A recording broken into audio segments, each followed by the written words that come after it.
and the Sentinel should be shipping out to everybody soon. Is that a wrap, everybody? All right, good show. Let's pack it up, move on to the next.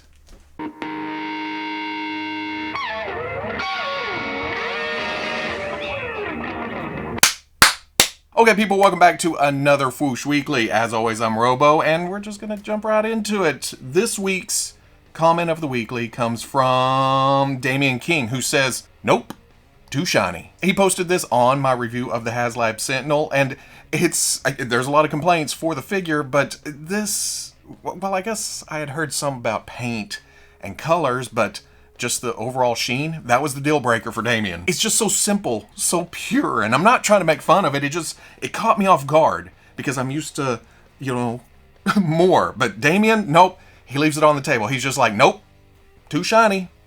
I'm out. This man knows exactly what he wants, and he's not compromising. We can learn a lot from Damian, especially me, when it comes to brevity, because you know what day it is. It's the weekly, and we're going to ramble. Speaking of large, cumbersome toys, Mezco decided to jump back in with yet another real estate annihilating action figure with the ultimate Godzilla. I say jump back in because they've already released a big honking King Kong that doesn't even have a place in my collection right now. It moves around as I need stuff behind it or under it. Godzilla is even bigger than that, measuring about 18 inches tall and almost 34 inches long. A fact that they point out in more than a few pictures, because there's this, and then, hey, it's big, and oh, it's long, here we go. You ready for this? Not only that, it has 10 points of articulation, including the jaw, light-up mouth, and dorsal fins, and then realistic movie sounds. This is awesome. Sculpt, size, everything, but what jumps out at me is the realistic eyes. I mean, Godzilla is looking right into your soul, relaying that he doesn't mean to smash your cities or destroy your life for the foreseeable future. It's just his nature. All this adds up to a hefty price tag, though. They are soliciting this for $450. That is nothing to sneeze at, but think of it this way. This is 2 Hot Toys, or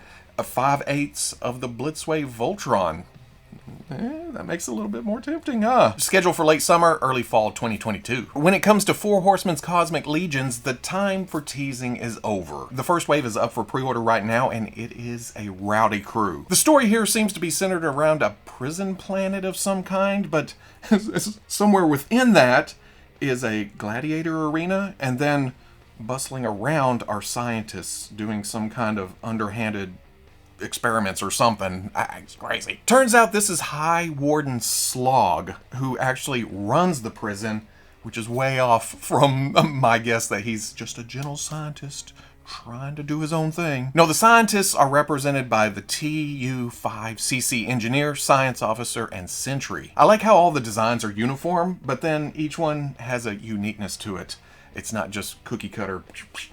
And I think my favorite is the science officer's glowing floating glass eye thing. I don't know why. That just, boom, it calls to me. Ooh, it's downright mesmerizing. For security, there is the Sphexian prison guard and block commander. The suit aesthetics are similar to the scientists, but then you throw insect parts all over it. Just, I especially like the shimmering translucent wings. They're just, oh.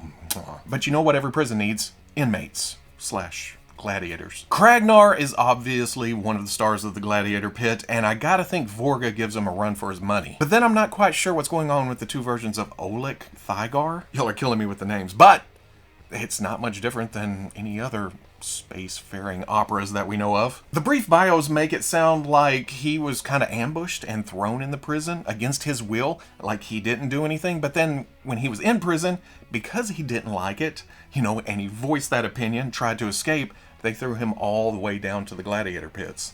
I need more story, or maybe they have more story somewhere and I missed it, because there is also Ziri. This seems to be maybe the central character. She's the one that discovered the substance that they're now engineering in the labs or something, and because she did that and they wanted it, does she end up in the prison? I read these last night. I need to go back and read them again. Whatever the story, it boils down to a bunch of kick-ass action figures. You guys know me. Story is cool, but if I don't want to go by the story, I'll just do what the hell I want. And some of these will fit in anywhere because they are 6-inch scale. Most of them seem to be around 6 inches, except for Kragnar and Slog, who clock in about 9 inches. I've seen complaints that It's kind of all the same aesthetic, that the universe is a huge place and they should look different, but this story is based around, you know, a very central theme. It's all in one area. I got to think with future waves and such that they'll, you know, span out, get out there, different designs. Pre-orders are open right now, but they also have stretch goals. The more they sell, the more they're going to give you. I think the first goal was a coin, but the second goal was an extra head for Ziri. Ponytail, different mask. This will be included with all Ziri orders. PowerCon was held this last weekend. That means Mattel showed off some new Masters of the Universe Masterverse figures like Fisto. I love Fisto. He's a barbarian. He got a big fist. Triclops, at least in this picture, is in his time jump cult gear, but I think I read this right. I think it is a deluxe pack where it also comes with parts and pieces to make the more classic looking Triclops, because I think that's the same thing for Trapjaw. You just take off the tunic, remove the overlay, and it should be, well, maybe a belt comes off, belt goes back on. I don't know, but you have options here. Stinkor looks amazing. I mean, really, it's hard to mess up this design. Well, I mean, it is in Masterverse style. Some people don't care for that with smaller heads, the longer limbs, but it doesn't affect this design as much, maybe because it's more skunk-like. I don't know what I'm doing anymore. Andra comes with a cape that is just swallowing her head up, but it is soft goods. It looks pretty good. It looks better than Skelegod. This has more layers to it. It has more things. And then she also comes with the helmet. For Tila, this is going to be her second figure. The first one was after some time had passed. I think that's in Wave 2. But you knew they were going to come back around and give us the iconic look. King Grayskull has a big fuzzy cape. Looks wired. Again, I didn't read a lot of reports from the show. I just looked at the pretty pictures from Action Figure Attack here. Go check him out on Instagram. But yeah, it looks wired. It's kind of flailing out. I'm hoping you can get some, you know, action to it. Merman, again, obviously after the time jump, the years weren't good to him, but I still like this. Okay, he does look a little bit naked, but that's not the figure's fault, that's the show. The Barbarian, He-Man, and Skeletor designs are interesting. It's still following that Masterverse aesthetic again. Small noggins, accentuated by big shoulder pads, but then balanced out a bit by the helmets. And then in the group shot, we can see that Scareglow is getting a mainline release in case you missed the exclusive. I'm sure we'll be hearing more about this in the future. McFarlane Toys is doing their damnedest to make me pick up some Warhammer 40k action figures. I've managed to avoid their current figures, mostly because I left it up to fate. If I see them in a store in person, then I would give it a test drive. But I'm not going to order it online. That, you know, that's just trying to keep spending in check. But you put out some fun looking action figures and ooh, my resolve starts to crumble. This week, the house that Todd built showed us 8 new figures that kind of swerve away from the aesthetics and designs that we're used to. Well, I say that, the Ultramarines Reaver is unmistakably Warhammer 40k. You look at that and you think, oh, it's like the Primaris Intercessors, but thinned down. They don't have as much armor. But if you like to do it yourself, there's also the artist-proof version. All in grayscale, you can either paint it or just admire the sculpt itself. It's not only that, there's also an orc army just waiting to be built. 3 different mega figures of Big Mech and Meganob. Is that right? Meganob? Meganob? Meganob. With that, there's also 2 versions, one with a buzzsaw and one with a shooter. And again, if you prefer to sling your own paints at these, there's also an artist proof of Big Mech. Those are all fun looking. Again, you can just do whatever you want with them, but I think the ones that I'm actually gonna pre-order are the Tyrannid Gene Stealers. And that's plural, yes, because I may need a few. This is an alien horde that can, you know, up against my Avengers, up against my X-Men, background Star Wars aliens just coming around, and or if I do end up with one, it can be a Morlock or something, just hanging out with Callisto when we finally get that. This also has an artist proof, but it is called the Ymgarl Gene Stealer, and it has a more Cthulhu looking head. All in all, just a fun looking group of action figures, whether you're a Warhammer fan or not. $20 a pop, except for the Orc Megafigs. Those are $40, and they all drop in December. I've stopped covering a lot of the SH Figuarts Dragon Ball figures because I never know what's new, or what's old, what's a re-release, what's a repaint, reissue.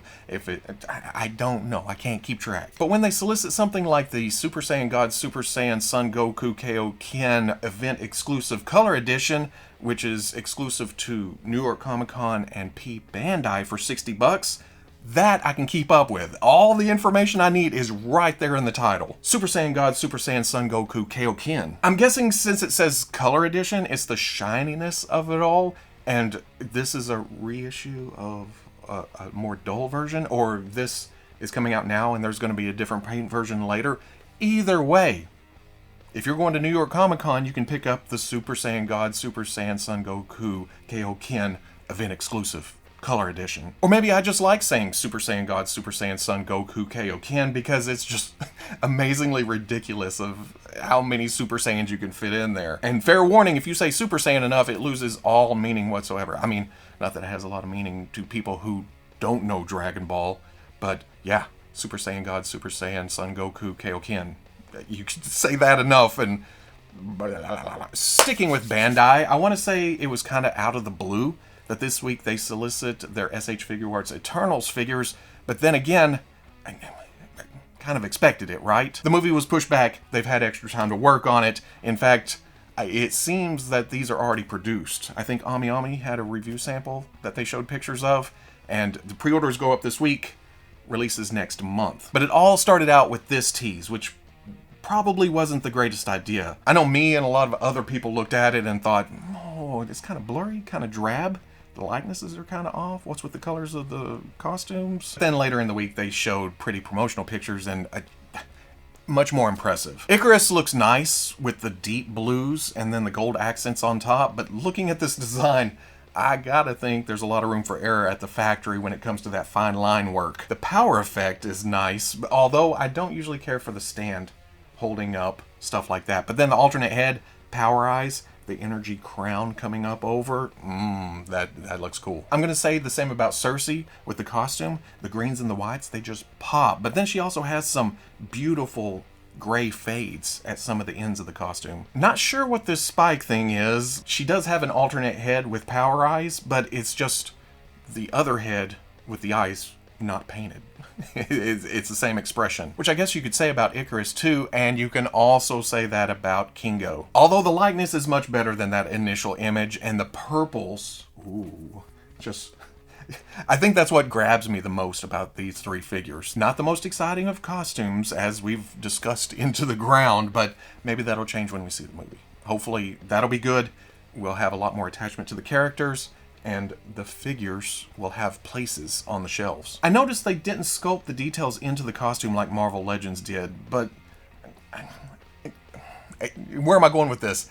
I kind of like the simplicity of it, especially as busy as the designs are, but at the same time, there's something to giving us all that detail. Also, I don't think Bandai is gonna give us a full cast like Hasbro essentially already has.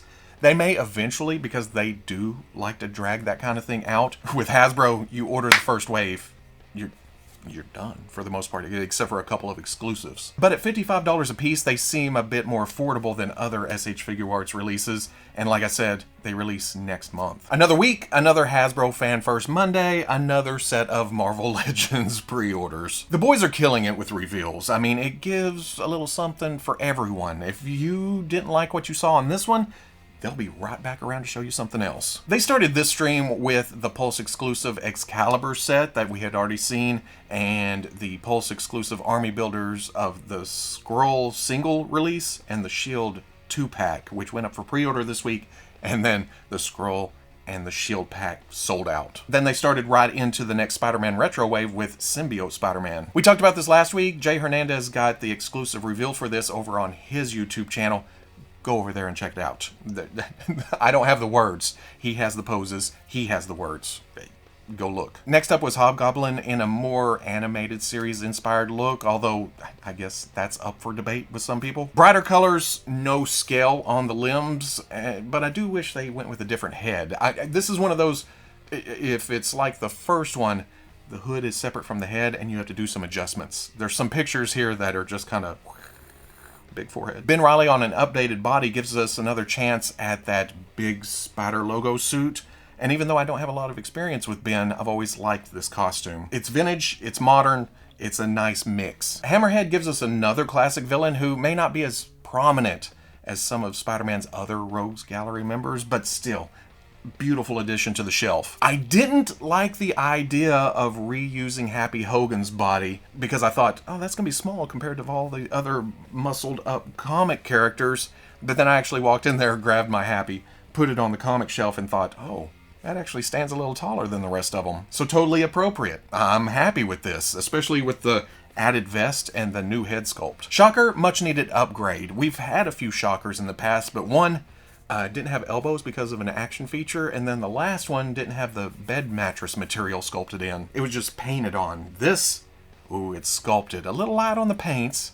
May need a wash, but I like that look. The forearms are completely swappable to give us different hands because they didn't want to break the shock gauntlets or whatever. For me, the winner is Armored Spider-Man. Yeah. I know it's more based on the video game than it is the comics, but I think I actually prefer this look. It's a bit more armory feeling, you know? It's like armor on top of the body, especially the helmet. It looks big enough to fit a human head in there. And this neutral pose in the package, so sweet. To keep with the retro vibe, they also revealed some upcoming figures for the Avengers vintage carded wave or whatever. Is it a wave? Is it just releases? I don't know. They showed Falcon though. Looks a lot like the other Falcon we got recently, but in a more classic inspired paint scheme.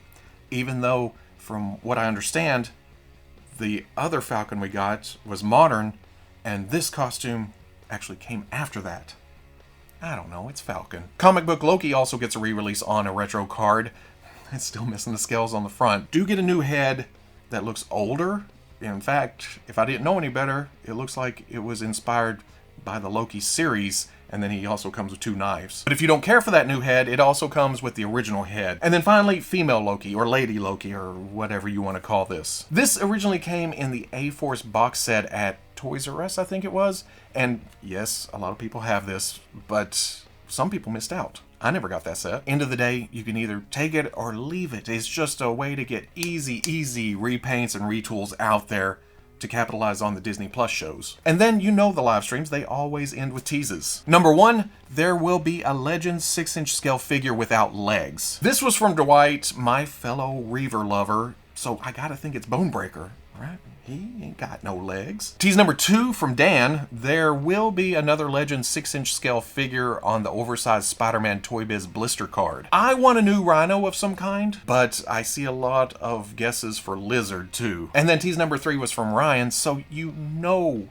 it was related to the 90s Marvel Universe card sets. And I say that with love because my card sets are right in the next room. They're all sleeved. I look through them every now and then. Ooh, I want a figure of this.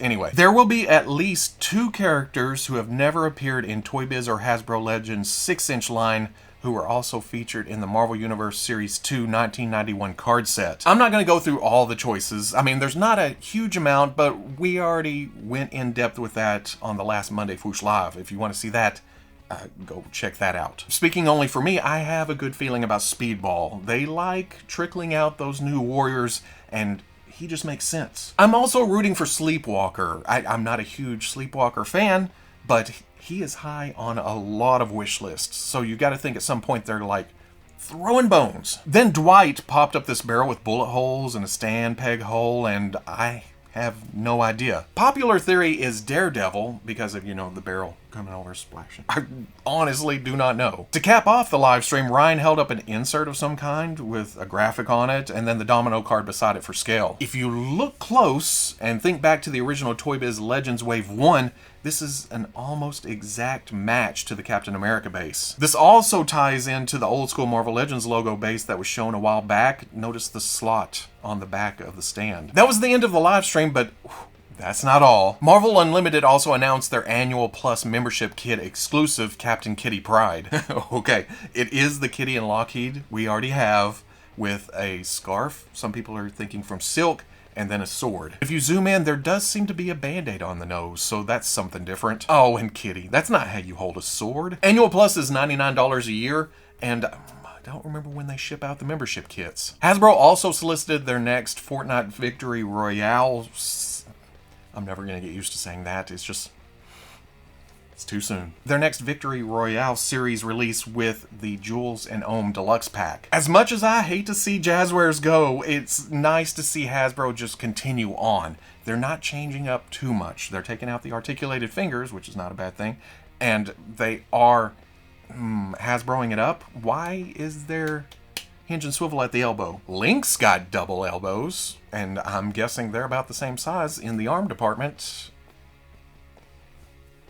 Especially when the deluxe pack on Amazon costs $42. I get it, Bubo has an impressive wingspan, but then it's just a back bling and harvesting tool and some accessories. About the same amount of stuff that we get with Jazzwares for under $30. Are the Brawlers more expensive than that? Either way, it's around $30 or less. Also, this set releases in December, which is before the Jazzwares deadline of January. Other hand, we've only heard that the Jazzwares license for 6-inch and up ends in January. We haven't heard, well, have we? I don't know. Legalities.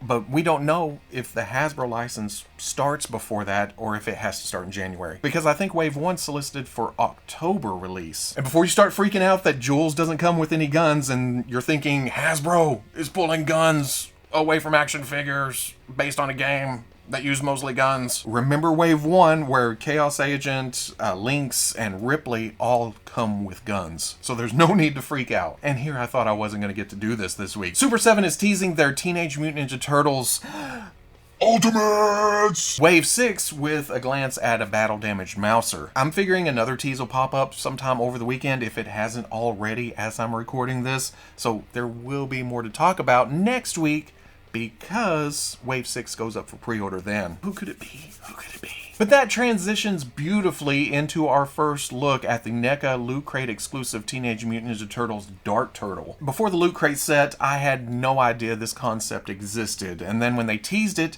and I found out it was Donatello, it became a must-have. But now that I see it in plastic form with the wired cape, and its compatibility with the extra mouths from the Disguise set, this is the biggest reason I got into the Loot Crate thing. I originally only wanted Danny, but the mere thought of another Donatello made me go in for the whole thing. And seeing the Mutant Claw Shredder too, that's kind of a cool design. I'm happy to get that too, but it all comes down to Dark Donatello. It's the best turtle mixed with the second best DC character. You can't beat that. Just look at those amazingly awkward pectorals. Why is that happening? Where's the shell?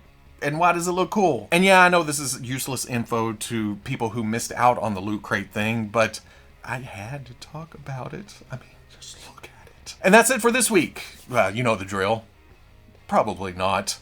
There will be more stuff over the weekend, and it just piles up. So we'll swing back around next week, either Monday or Saturday. We'll talk about some more toys. If you're interested in any of these pictures up close without me all in front of them, all Super Saiyan God, Super Saiyan Son, Goku, Kaioken, I'll be posting all of that, plus links to pre-orders, more information on the Fwoosh front page Saturday at noon. And you know, I'm standing here trying to think of something to outro with, and I honestly have nothing. How are you guys doing?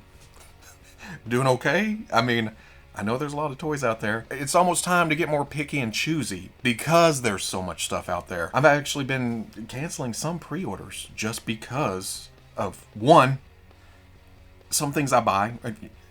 You've watched weeklies. Some things that I buy, I don't really have a place for it anywhere. I think I can put it here, or I need custom fodder. I can make it into this.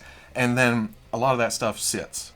I'm buckling down. Because as I'm compiling pictures and stuff for the weekly, I'll look at it and think, okay, I don't collect that, but all that. But then I get in front of the camera and I start having these ideas and these thoughts and these, and I get myself excited. I walk in there, I do pre-orders. And then a couple of weeks later, I think, why? I guess it boils down to, and I've probably said this many times before, just buy what you love. Buy what makes you happy. And that's all you can do. Or pre-order what you think is going to make you happy. Because I gripe about pre-orders being way out there, but that also gives you time to cancel them. You know, if something happens, you can stop it. If everything was readily available, like, okay, here's this, now you get it, we would have a lot of stuff that we actually didn't want. It was just that heat of the moment. Heat of the moment. So if you enjoyed this Fwoosh Weekly, comment, like, subscribe. Much love to the plus. If you're interested in seeing videos early or in a position to help out the channel, patreon.com. But wherever you may be watching this, I'll always catch you on the Fwoosh. This has taken me more than an hour to record because it's just one of those days. I woke up stumbling over my own tongue. You don't know how many times I've went back on one of my thought processes and tried to start over, and it's not the same. And then I stumble some more because it's not the same. Some days you win, some days you don't quite win. We're just trying to avoid the days that we lose completely, you know?